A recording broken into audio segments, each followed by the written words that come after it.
talk about the Black Widow Complete Collection from Mark Waid.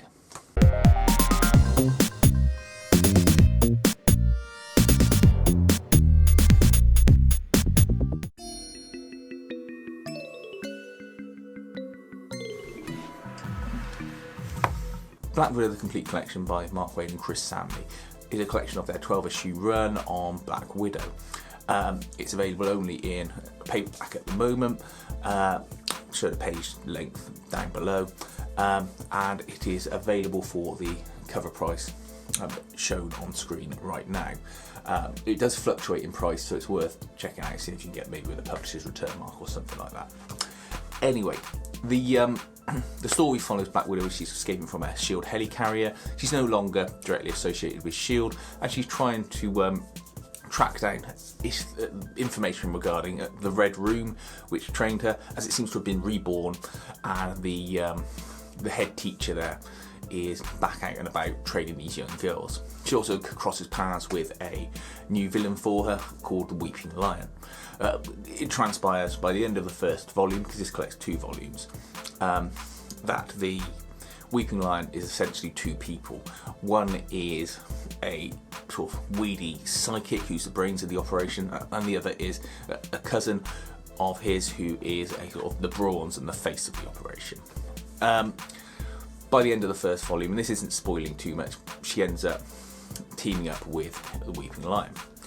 Now, because this is a spy story, things don't always go as you might expect them to, and there are twists and turns along the way that I will not spoil.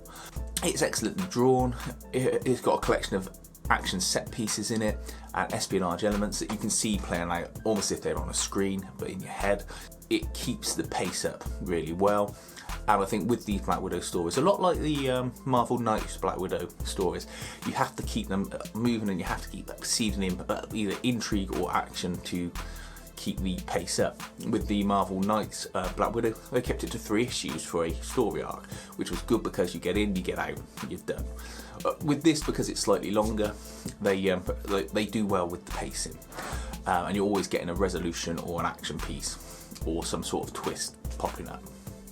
It's got a really fun ending. I enjoyed it, I liked where it went, and there is a very clever thing that she does at the end where she's given an ultimatum by the bad guy as to what she has to choose between 2 things, let's say, without spoiling it again, and it feels like the kind of choice that you would see being made in a James Bond or a Mission Impossible film, where she thinks around the problem and you think, oh, I never even thought of that, that's pretty clever. I think it's definitely worth reading if you want something sort of refreshing that isn't just all focused on superheroes and things like that. Tony Stark does pop up in this, but not to any great extent, and certainly not doing any real superheroing.